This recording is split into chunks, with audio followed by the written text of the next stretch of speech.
Recently मैले यो video देखेँ। ओली जस्ता गद्दार मान्छे यो राष्ट्रमा आउँछन् भन्ने जानेको भएदेखि म त्यतिखेर कहाँ दिन्थे कतिजनालाई, किनभने म सँगै सुतेको हो मान्छे हो। म सँगै सुत्ने बस्ने गरेर हामी सँगै राजनीति गरेको मान्छे हो गारामणीमा, झापाको गारामणीमा। अब यो भिडियोमा बुवाले कतिको सत्य बोल्नु भएको छ त उहाँ बुवालाई नै थाहा होला।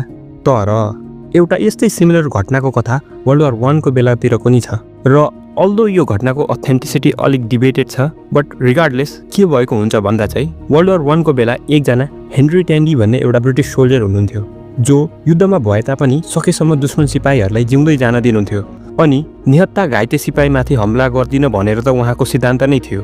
So just like world war 1 को कुनै अरू दिन चाहिँ 1918 सेप्टेम्बर 28 को दिन उहाँले एकजना निहत्था घाइते जर्मन सिपाहीलाई जान दिनुहुन्छ, जो एलिजेडली भनिन्छ कि त्यो जिउँदै जान दिएको सिपाही हिटलर थियो भनेर।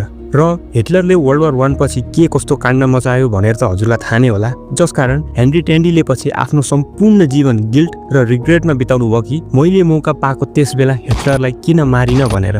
अनि यही सिमिलर सब्जेक्टलाई लिएर एउटा एकदम राम्रो एनिमी नि छ मोन्स्टर नाम गरेको, जसको प्लट सर्ट एन्ड सिम्पल वेमा भन्नुपर्दा केन्जो टेनमा भन्ने एउटा डक्टर हुन्छन् र एक दिन एउटा सानो बच्चा र एउटा पावरफुल मेयरलाई एकदम क्रिटिकल कन्डिसनमा उनको हस्पिटल ल्याइन्छ, जसमध्ये डाक्टर टेन्मालाई अब चुज गर्नुपर्ने हुन्छ कि कसलाई बचाउने भनेर, जसमा डाक्टर टेन्मा चुज गर्छन् त्यो सानो बच्चालाई र उसको जीवन बचाउँछन्।